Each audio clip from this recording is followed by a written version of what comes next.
Energy, kinematics, and dynamics. Using the conservation of energy is frequently easier to solve problems than using dynamics and kinematics. This occurs when you have a changing force or the objects take a complex path between the initial and final states. Remember, with conservation of energy, all we care about are the initial and final states. We don't care how you get there. We can also use the conservation of energy in conjunction with dynamics and kinematics to solve problems. So first we'll start with a simple case where the conservation of energy gives no real advantage to using a combination of kinematics and dynamics.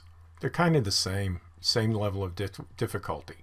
We want to find the velocity of an object in free fall.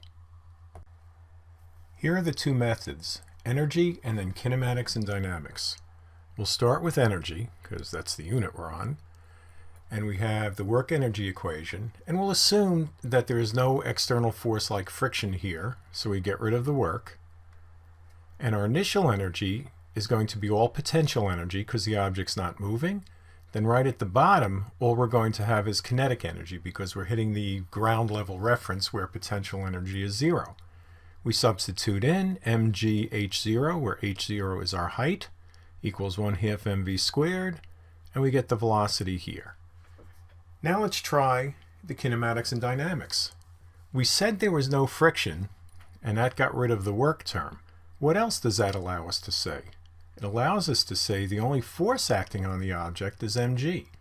So the sum of the forces is equal to minus mg, which also equals ma. All right, that's Newton's second law. So the acceleration is minus g.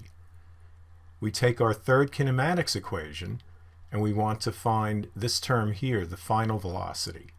So here's the full equation, okay, final minus initial position.